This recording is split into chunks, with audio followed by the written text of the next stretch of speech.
Ó, beleza. Bom, então nós vamos no pensamento estratégico americano, né? O que eu queria falar desse pensamento estratégico é uma coisa interessante. Nós não temos pensamento estratégico. Então, quando a gente não tem pensamento estratégico, onde é que a gente vai chegar? A gente não tem um documento que fale quais são as nossas ameaças.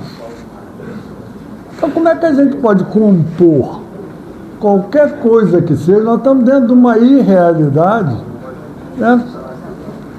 Compondo em cima do nada. Né?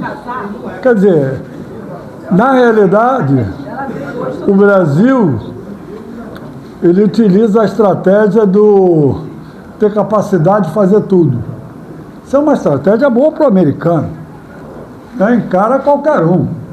Né? Será que a gente encara um armário? Se o cara for baixinho, tá entendendo? Pô, mancado uma perna, não sei o que, eu encaro ele. Mas se chegar um armário aqui, o americano não, ele encara qualquer um.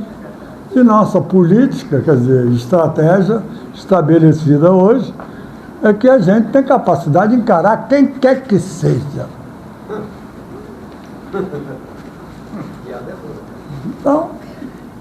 Então a gente não tem pensamento estratégico.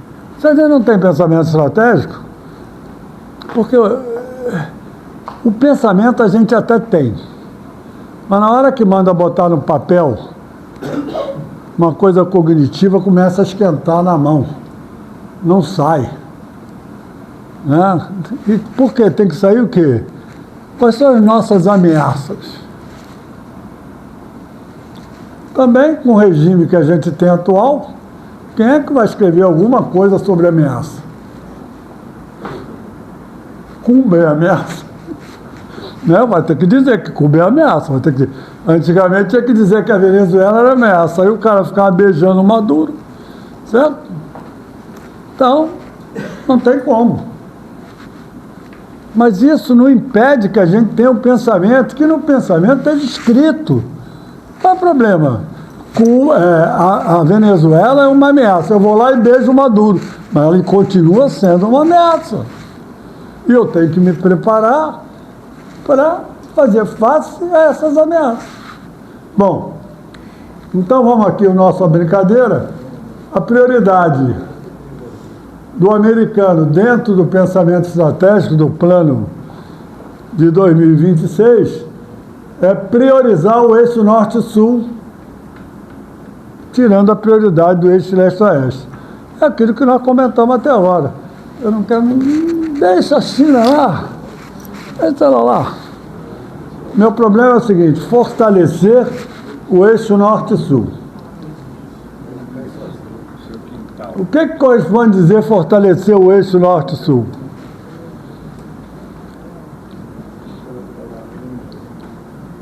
Europa e Atlântico Norte. Como disse o comandante ali. Não, eu vou dizer, olha, eu quero comprar a Groenlândia. Tá? Eu dou três moedas, não sei das quantas, aí nego se... A Groenlândia é dele.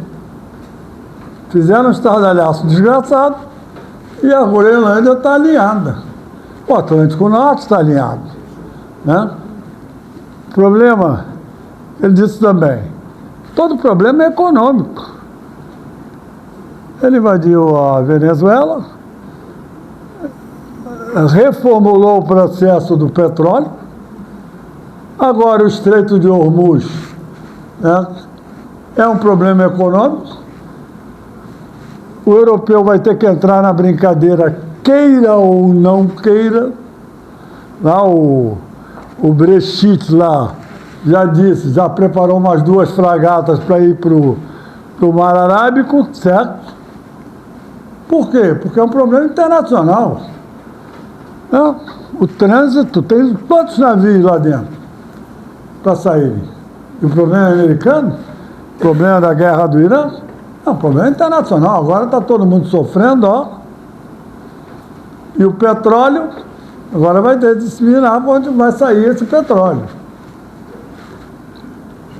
Bom, Oriente Médio, Israel, o Japão, o resto do mundo, América Latina e África. Eu tirei isso aqui do nosso deputado. Nosso deputado, não. O que eu vou dizer agora eu tirei do nosso deputado, o Olísio Bragança, né?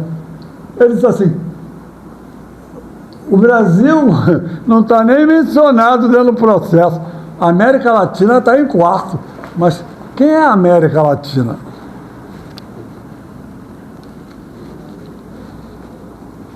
Postura brasileira. Também do nosso querido deputado, modificando o que ele disse, dentro dos aspectos. Não há confiança no sistema político brasileiro. Nós somos produtores de commodities. Onde é que a gente quer chegar? O Brigadeiro Mendes falou aqui, enumerou, aqui aquela ruma de possibilidades que a gente tem tecnológicas, né? Quer dizer, aquilo tudo nós botamos na posição de take-off, de decolagem, mas não decola. Por que aqueles projetos todos não decolam? Porque não tem grana. A gente aceita, certo? O cara dá 12 bilhões para botar um Messias no STF. E ninguém reclama. Mas nós não temos 12 milhões para botar na Avibraz, para ter colocado na Ingesa que a gente perdeu, pra gente, no projeto não sei de quê. Qual daqueles projetos que decolou? O único projeto que decolou ali, na realidade, foi o Cipan e o Civan. E o Cipan e o Civan decolaram, quer dizer, o Sindacta 4, porque foi um projeto tecnológico. O americano, na época, viu que não era um projeto do Exército. Meu colega, é porque o Exército sempre mandou em tudo, né? E o pensamento do Exército na Amazônia seria um pensamento fechado e que não possibilitaria, certo, o conhecimento de uma série de coisas que o americano vislumbrou quando viu que o projeto era um projeto tecnológico. E ele ia participar do projeto tecnológico através do financiamento e também depois através das informações disponíveis, né? Então o americano hoje, pelo Cipan e Civan, ele tem todas é sempre, mas tem uma série de informações, certo, provenientes da Amazônia, disponíveis para eles, né? E também estão disponíveis para nós. E que foi um projeto tecnológico, e que foi um financiamento americano. E se não fosse um financiamento americano, seria um financiamento europeu, certo? Só não foi um financiamento europeu porque a Thomson bobeou na hora do processo. Mas isso possibilitou também a gente ter uma aeronave, a EW, que também teria uma aeronave EW, mas talvez não com as possibilidades que ela tem. O Brasil, então, commodities, né? Nós somos o segundo produtor de guerras raras, o primeiro de nióbio do mundo. Mas, pô, a gente extrai, a gente não aplica, a gente não minera, a gente não separa uma porque terras raras, né, são minerais, né? São separados, são trabalhados e depois são aplicados. É aplicado normalmente em imãs, em projetos de grande, vamos dizer assim,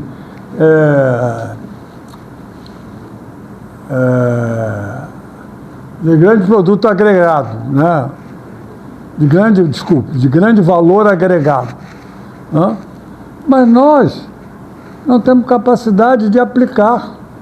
Então a gente vende terras raras ou vai vender, né? O nióbio ele é extraído pela Coreia do Sul, né? Terras raras, o americano está atrás, porque ele está precisando, né? Essa última conversa com o Trump entrou toda assim, terras raras dentro do processo, tá? Ele está bonitinho ali, mas nós não temos capacidade para aplicar isso. Então nós temos que desenvolver isso, certo? Por quê? Mas nós estamos desindustrializados há quanto tempo? Olha lá.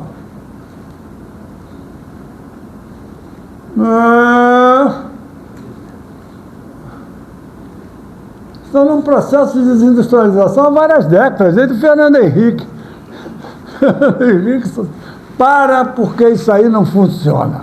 Agora é globalização, né? E aí nós paramos tudo, certo? Todo mundo veio para as cidades para prestar serviço, ninguém quis trabalhar as fábricas fecharam, e nós estamos convivendo com esse processo desde lá. Agora, nós somos vendedores de commodities. Capacidade intelectual. O que agrega é a capacidade intelectual.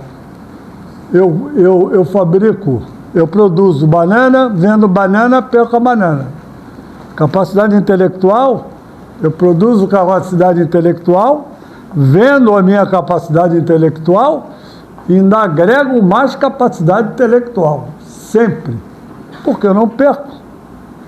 Qual é o problema ali? A gente vai vender terra rara por esse tantinho de grana, certo? E vai comprar carro não sei o que, não sei o que, não sei mais o que, certo? Por essa quantidade enorme de grana. Por quê? Porque a gente não tem capacidade de aplicar. Nós temos que desenvolver inteligência, temos que desenvolver cultura. Certo? O regime atual não pensa em cultura. O regime atual, inclusive, saiu até no Zap, né? Que o Lula tinha inaugurado uma faculdade de corte e costura. O negócio, nem de corte e costura, porque não. Pô, a corte e costura né? Mas uma faculdade aí de mão de obra desqualificada, né? É fake, né? Foi fake que fizeram. Mas é essa a preocupação, certo? Hoje tem faculdade para atender o MST, própria para atender o MST, para desenvolver advogado, certo? Para defender invasão de terra. Quer dizer, o que a gente encontra nesse país são coisas assim absurdas, inacreditáveis, né? Bom, e aí a gente quer ser do primeiro mundo. Nós somos dependentes tecnologicamente. O tenente brigadeiro Mendes, ele sofreu uma série de intervenções, ele não pôde vir, né? Ele vai chegar de nariz novo. Vai chegar de nariz novo, né, Lamonia? Não, diz que vai ser um narizinho bonitinho, né? Igual querem acabar com essa minha pele aqui, querem acabar com a tua também, né? Aí teve um cara que fez essa operação de pele, certo? E ficou com um olhinho de garça, certo? Assim. Eu não faço essa operação, nem. Mas, então, o Mendes, nós somos dependentes tecnologicamente.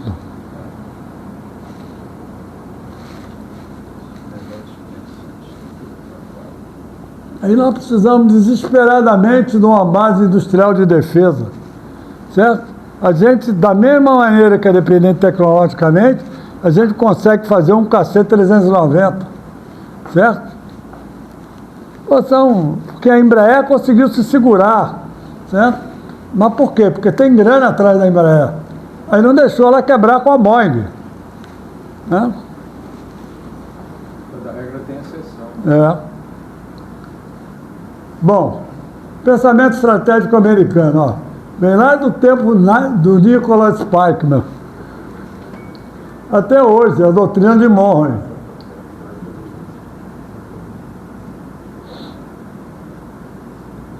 América do Sul. pedras angulares, aqui, ó. Essa parte aqui é americana.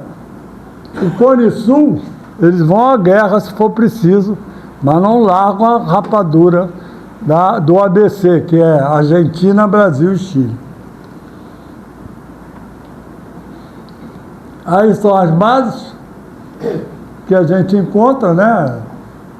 Essa base aqui chinesa, ela está em desativação, e o britânico, né?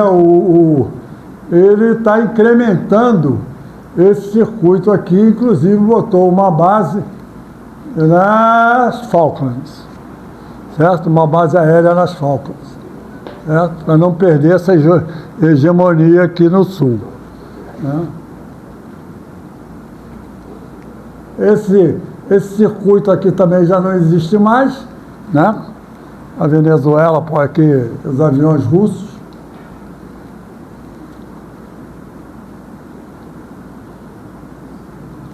Política e espiritualidade.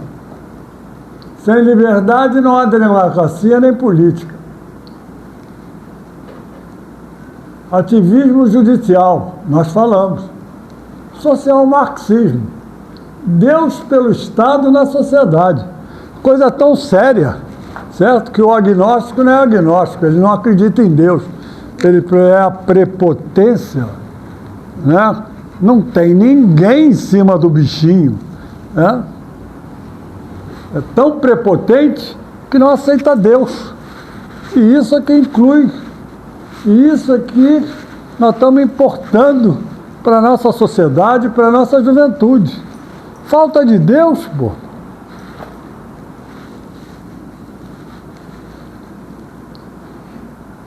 Comunismo é negação do espírito. Dialética dos opostos. O nosso amigo ali, ó. Tudo é dialética dos opostos. Tudo. Narrativas vazias. O Brasil é um pilar espiritual. São 94% da população brasileira é cristã. Porque nós aceitamos um regime comunista, porque nós trabalhamos num regime comunista, ou não? Ou eu estou errado? Estou falando mentira? Pode ser que a gente queira se enganar, pô.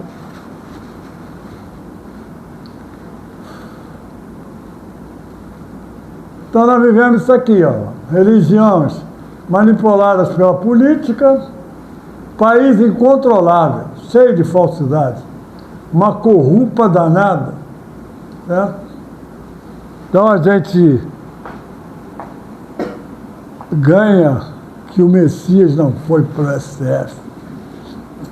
O Centrão ganhou a grana para o Messias não ser para o STF.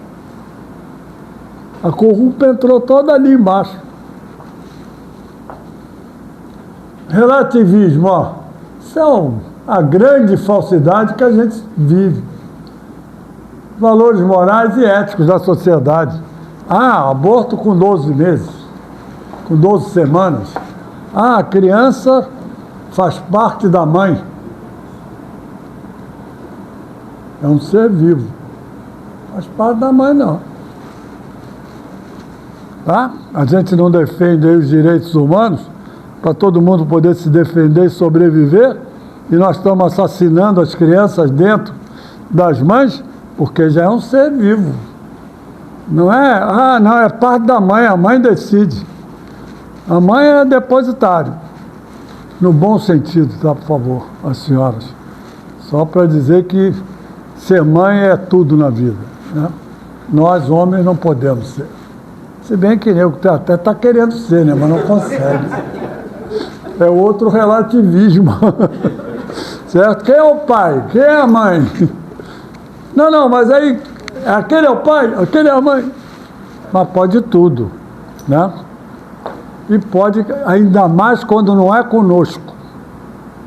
Aí todo mundo, está preocupado? Claro, não é ele, pô. Agora, se ele tiver a brincadeira, já pensa diferente, né?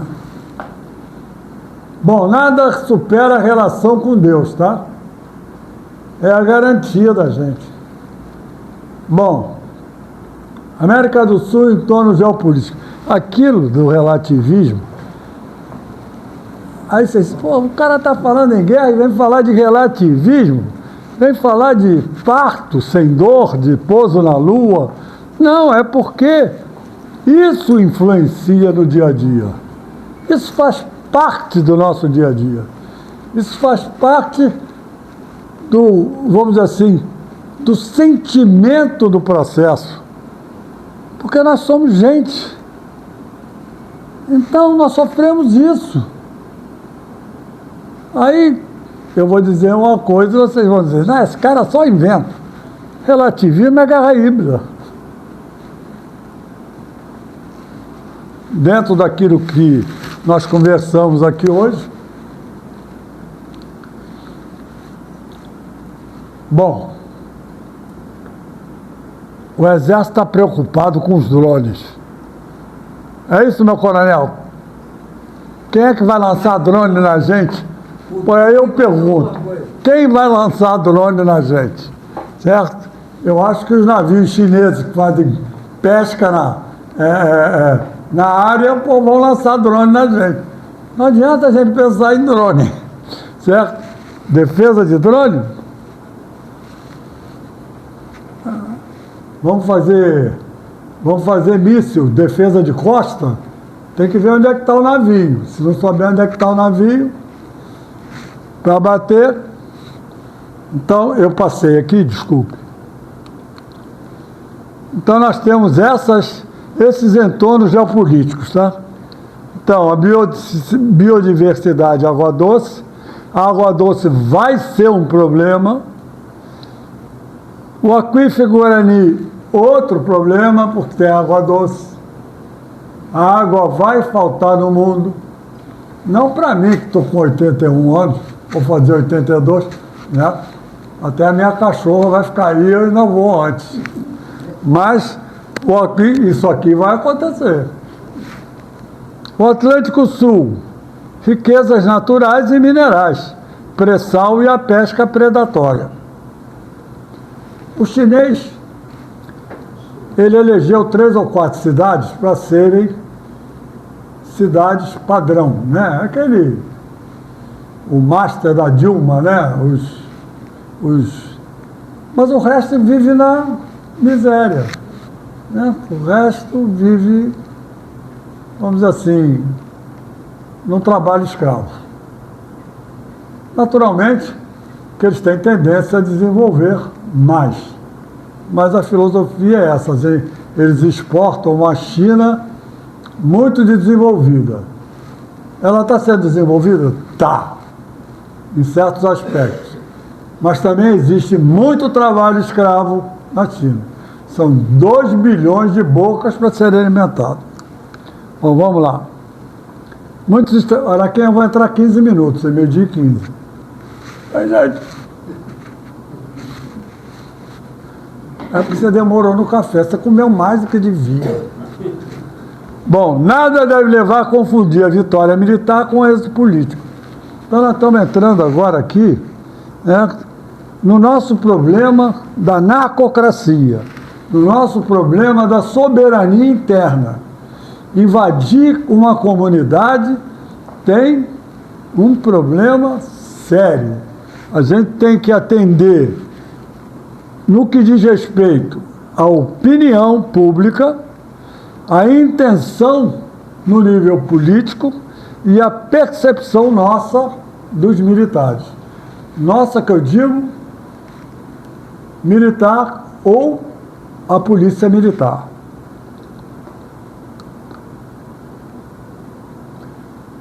O que a gente espera dos nossos oficiais, dos nossos militares, dos nossos comandantes, é justamente que eles sejam enfrentar adaptações, sejam líderes, tenham capacidade de se adaptar, serem protagonistas nas ações e criatividade. O mundo deixou de ser VUCA para ser BANI. E nós, hoje, né, até hoje, a gente valoriza muito a hierarquia a disciplina e a gestão.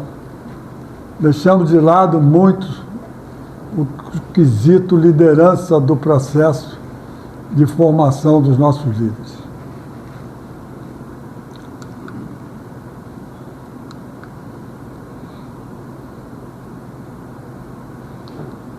Isso aqui é uma realidade.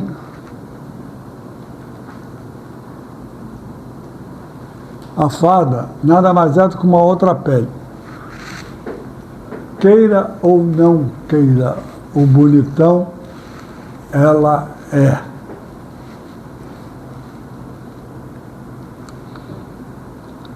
E aí a gente tem um cenário nacional.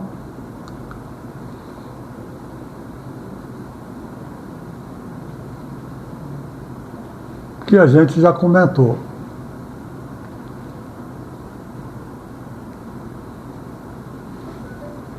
Isso tudo fica extremamente prejudicado no momento em que existe isso aqui. É uma extensão territorial grande, existe um vazio demográfico e a completa ausência do Estado. O próprio Exército não quer fazer. Estou certo, coronel? Não quer fazer o policiamento da fronteira. Mas faz. Não, mas não quer. Faz. Graças a Deus faz. Graças a Deus ainda tem gente que quer.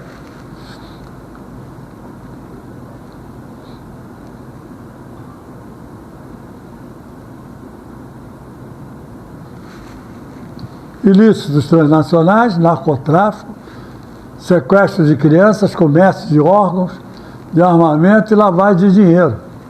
Então hoje nós temos um resbolar aqui, certo? Porque tem corrupta, tem isso tudo para ganhar dinheiro, pois eles vão ficar longe disso, e isso é que vai sustentar a guerra.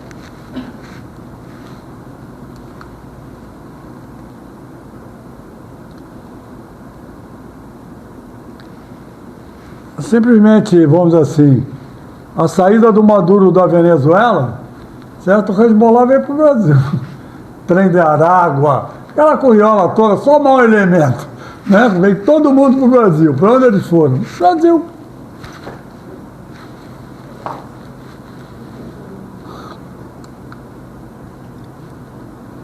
Nossa soberania externa é ilusória, né?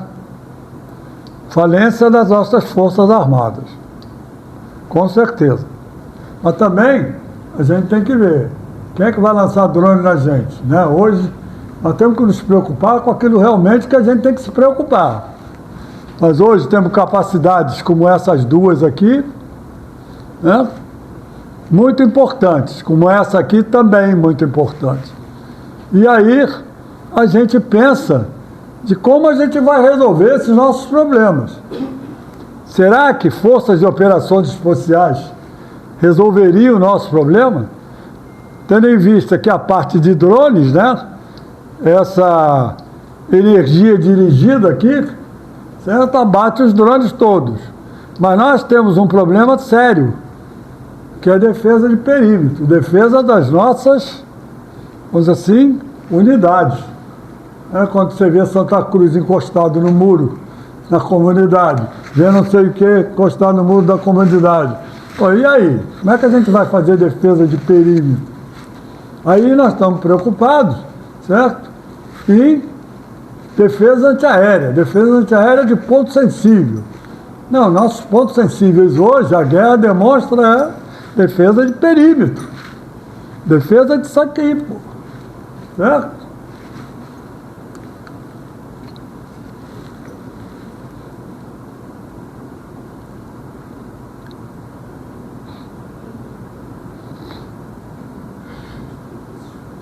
Tudo isso aqui são cenários de guerra híbrida aqui, ó. Essas tríplices fronteiras todas, isso é produção de terrorismo, de tudo aquilo que a gente falou. Grana que entra por aqui, certo? E vai para algum lugar. Mas que também aqui é consumida. Hoje o Brasil é o segundo maior consumidor de droga do mundo. Primeiro é os Estados Unidos. E aqui a gente manda droga para todo lugar do mundo. E aqui estão todas essas células. Por exemplo, a CIS Brasil aqui, que é novo, né? Foram fazer um levantamento demográfico de Assis Brasil, só tem nome libanês. O Hezbollah tá lá. Só tem nome libanês lá. E os caras, pegaram os índios, exploram o ouro, e o ouro sai aqui pelo Rio Amazonas. E quem explora o ouro são os índios brasileiros. Agora a Polícia Federal, acho que tem, até pouco tempo atrás, a Polícia Federal tinha como material um helicóptero para essa área toda aqui.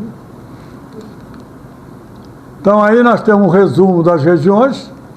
Isso aqui já foi passado para os senhores no último seminário, né? Então eu vou pular. Olha aqui a curriola toda, ó. Facções envolvidas. Trem de Aragua, Bonde dos 13. Hoje você não aluga um sombreiro numa praia do Nordeste sem que pague uma taxa para o Comando Vermelho. A governadora de Natal, né, que é comunista, aceita essa coisa toda, não tem coerção nenhuma, e ela é a mulher que está sendo mais votada agora para as próximas eleições, porque tudo gira em torno do poder e da grana. Você não vota em que você quer. Você pode até votar, mas não vai eleger porque eles vão eleger, o esquema vai eleger quem eles quiserem.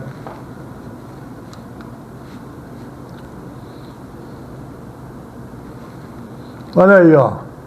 Guerra híbrida interna, governança criminal, nova direção do Comando Vermelho. Ó, está fechado hoje porque a dona Fulustreca faleceu, certo? Teve um problema de furiculite e vamos fechar, não tem atividade hoje. Certo? E como é que se resolve isso? Inteligência e comando centralizado, leis rigorosas, guerra cibernética, desinformação, prisões de segurança máxima, pessoal, meios e equipamentos, força de operações especiais, drones, armamento e munição.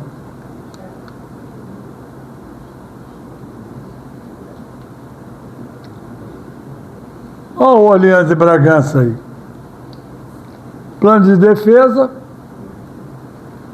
o Brasil tem uma dimensão e uma institucionalização com mais de 200 anos e uma tradição de defesa própria. Repressão ao narcoterrorismo no Brasil e demais países. Seremos depositários de traficantes de grandes atividades ilícitas de terrorismo. A tendência é aumentar. Agora, o que é que resolve? Mudança de regime, tem que tirar o homem daí. Nada pode ser feito, nenhum estudo vai ser realizado se não mudar o regime. Então não adianta, nós sentamos aqui, vamos resolver. Calma, o cara lá vai autorizar? Então tem que tirar ele primeiro. Como? Não tem solução institucional para tirar. Só através do voto. Quem é que disse que as urnas vão estar fiéis ao que for votado? Quem é que disse que eles não vão fazer de tudo ou mais alguma coisa para se perpetuarem mais 4 anos? Ou, quiçá, mais 10? Então, é mudança de regimes, uma mudança jurídica, não seremos motivo de interferência interna, mas seremos motivo de muita cobrança, com certeza, e nos tornaremos parceiros para ajudar e compor com os Estados Unidos. Terrorismo, definir como organização terrorista. Eles elegem quem querem. Eles manipulam a opinião pública. Eles trabalham e manipulam a cidadania do povo. E aí, o que o pessoal diz é que eles não têm nenhum envolvimento político.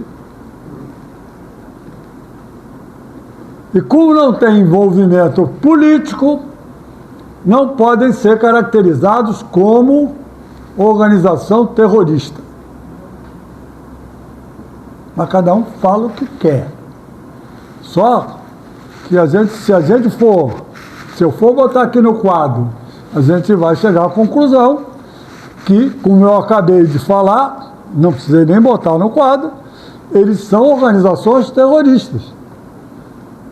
Por quê? Porque eles têm um envolvimento político de A a Z.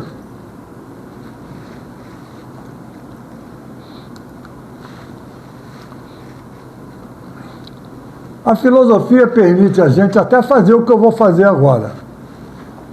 Culpa é do Araquém, certo? Eu vim para cá para o pensamento brasileiro e aqui eu descobri que a filosofia é a grande arma.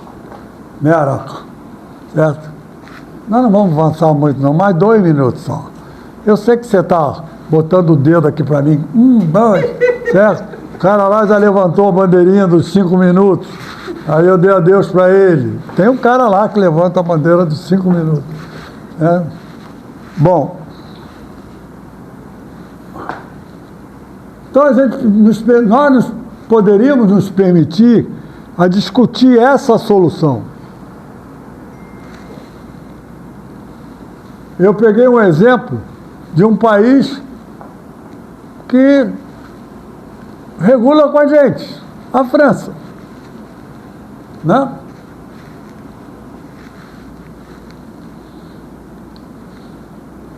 Subordinação das forças especiais a um centro de operações de forças especiais, ligados ao chefe do Estado-Maior das Armadas, das forças, que nós não temos aqui. Nós temos aqui um xerife de plantão, que o nego elege aí, ministro da Defesa, né? O cara não sabe nem que se azul é aeronáutica, se vê, quando entra em candão com o camuflado, ele já fica preocupado, se perde. Então, é isso aí. Seria acionado através desse centro de operações especiais. O que esse centro faz? Ele tem um nível de inteligência, tem um nível de estabelecimento de cenários, que ele estabelece as nossas ameaças, estabelece os possíveis conflitos ou as interrupções e eventualidades que estão acontecendo. Certo? E ele aciona o quê?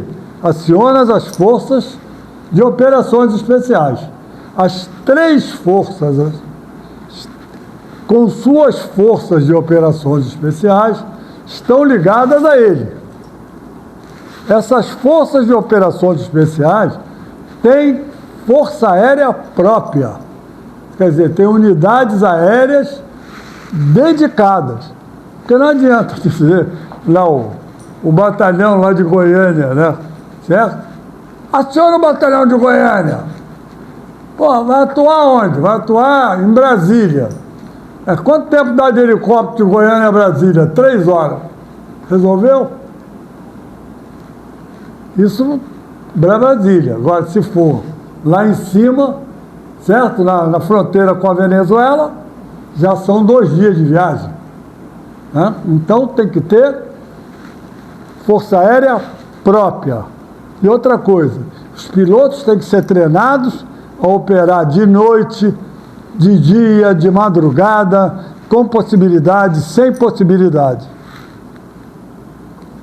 Então, unidades aéreas de helicóptero de ataque, de assalto, transporte de tropa e busca e salvamento dedicadas. Agora, o que é que seria essa força na FAB, por exemplo? Seria uma brigada de força de operações especiais entre 3.000 e 5.000 homens? A Força Aérea Francesa tem uma força de operações especiais. Sabe quantos homens tem? 4.000. Só a Força Aérea. Nós já tivemos pelotões de operações especiais na FAB. A Operação Punhal. Nós tínhamos um treinamento que era elogiado, porque eles operavam muito com o BOP. E eles seriam os homens responsáveis pelas bases aéreas, certo? E defesa dos perímetros. Defesa da nossa casa, da nossa pista, das nossas aeronaves.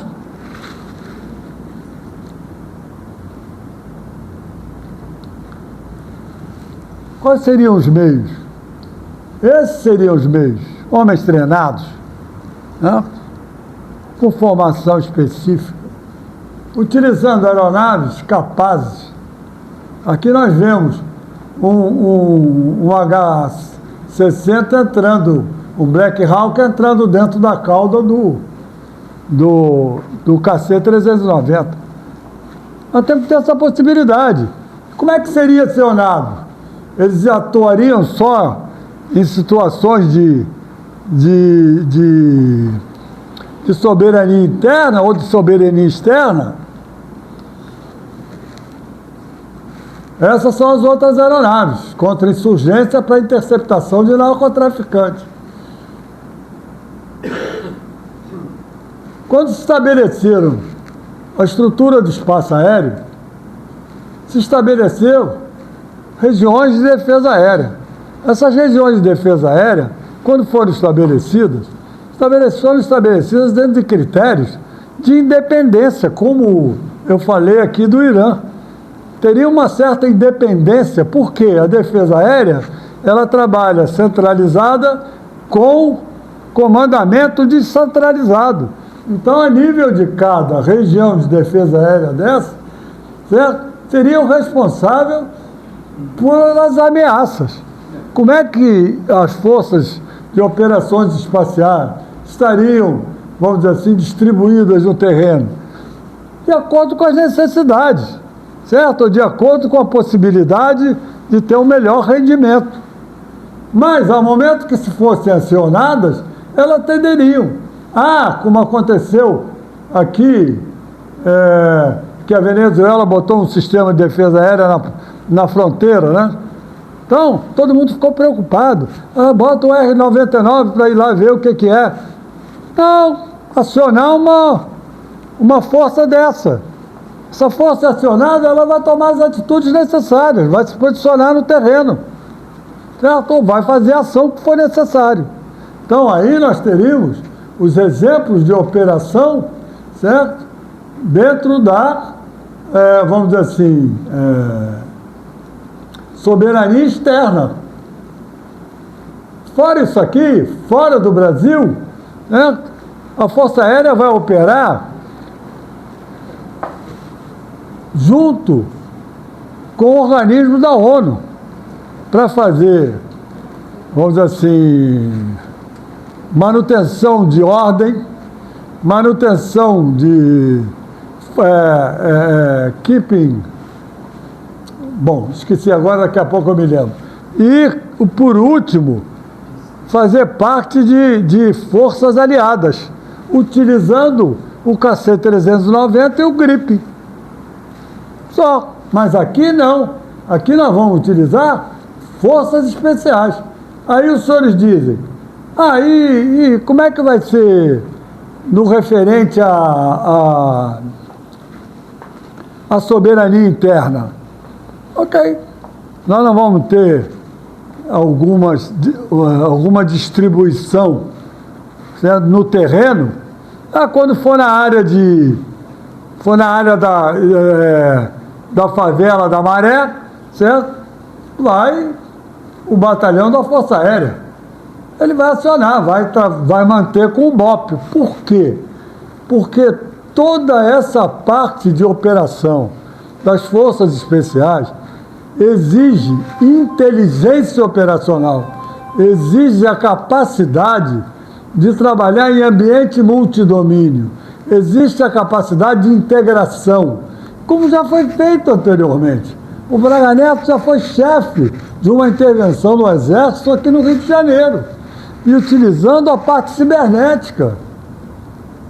Agora, vai utilizar os meios que tem. Se o cara está com a bandoleira, certo? Com o fuzil pendurado, o helicóptero de ataque, que opera de noite, tem visão noturna, vai matar o cara de longe. Hein? Como é que eles vão entrar na favela? Por baixo, com caveirão? Não, vão entrar por cima de assalto. Pô, ninguém entra por baixo, porque está visualizado, vai ser morto. Loucura o que a gente faz. E vai utilizar as Forças Armadas em conjunto com a Polícia Militar, em conjunto com a Polícia Civil, certo? O Fachin não deixa. O quê? O Fachin proibiu a entrada de helicóptero e tal. Mas essa coisa não pode existir. Ele proibiu.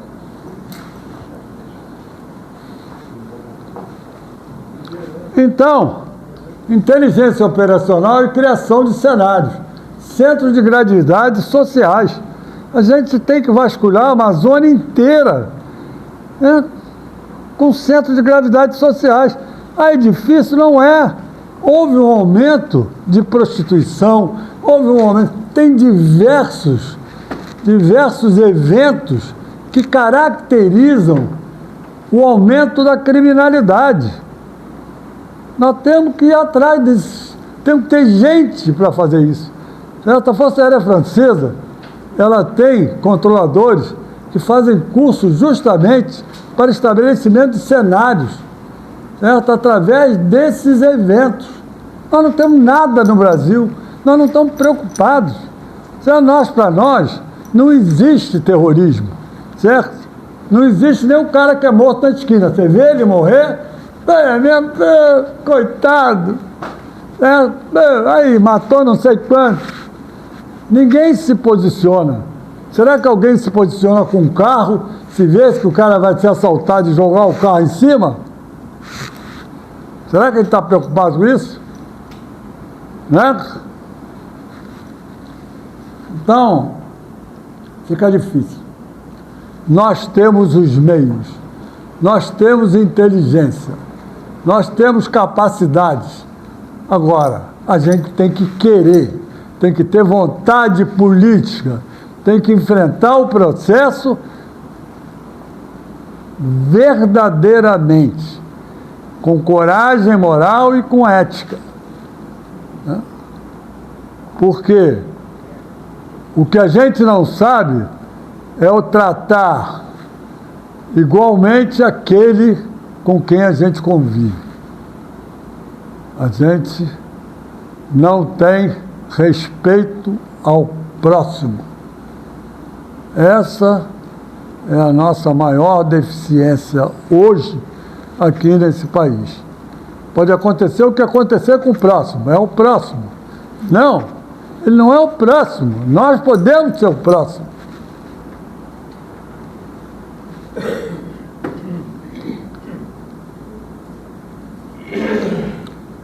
Aqui nós temos aquilo que nós estamos sofrendo. Destruição da força física. Já foi destruído. Desorganização dos processos mentais. Já foi destruído. Desintegração da vontade moral de resistir. Pô, estamos vivendo um país que só tem medo. Pô. Todo mundo tem medo de tudo. É esse país? Aí eu pergunto, quem somos nós, pro Araquém, hoje? Somos tudo que não gostaríamos de ser. Deus disse, difícil, mas é simples. Lealdade dos companheiros aí. Cadê a lealdade? Pô, tem um general preso. Tem um presidente quase morto. Vão matar o cara. É porque o cara é ruim. Ruim de morrer. Né? E tem 800... senão já morreu. Tem 800 caras presos na Papuda e na Colmeia. E não estão numa ditadura, não tem ninguém preso político. O cara deu 500 pila para pagar o ônibus e ganhou 14 anos de prisão. Perda da esperança, não a perda da vida, é o fator decisivo. Mas antes disso, certo?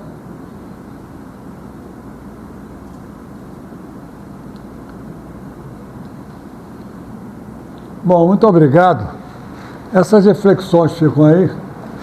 Foi uma honra, novamente, ter participado aqui do pensamento brasileiro e de poder discutir essas coisas com vocês, que são pensadores, né? Pois não. Ele vai deixar, hein? Fala com ele. Quando você levantar o dedo, levanta o dedo para ele. Então, Eu não tenho nada a ver com isso. não. Tu não vai me repreender. Mas acrescentando ao que o senhor falou a respeito do aquífero, da nossa água, que no futuro vai acabar. Eu não sei se o senhor tem conhecimento de que abaixo do Rio Negro, em toda a sua extensão, tem um outro rio submerso. Não. Então, ele tem o Rio Negro aqui está em cima. Aqui nós temos uma camada de solo e abaixo, em toda a sua extensão, um rio subterrâneo. Tem um aquífero Um lá. aquífero tão grande ou maior do que o rio submerso. O rio Do que o rio que está na superfície. Exato.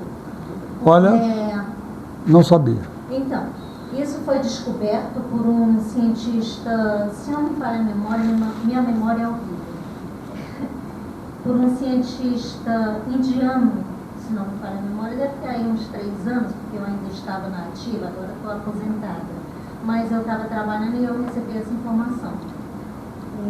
Uma outra coisa que eu queria falar também é sobre a questão das urnas eletrônicas.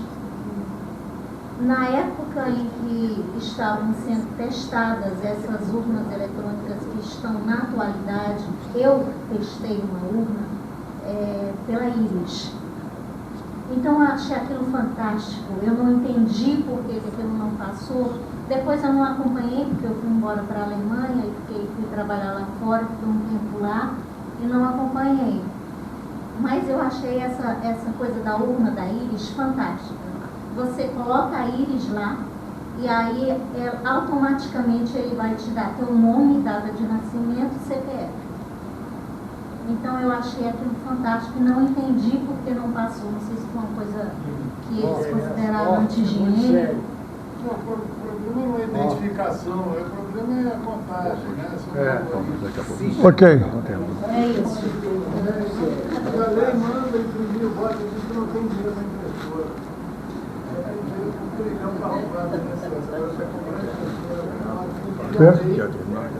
Não, eu já agradeci, muito obrigado. Desculpe se eu voltei a muitos pontos que já tinham sido colocados aqui no seminário, mas eles se mantiveram.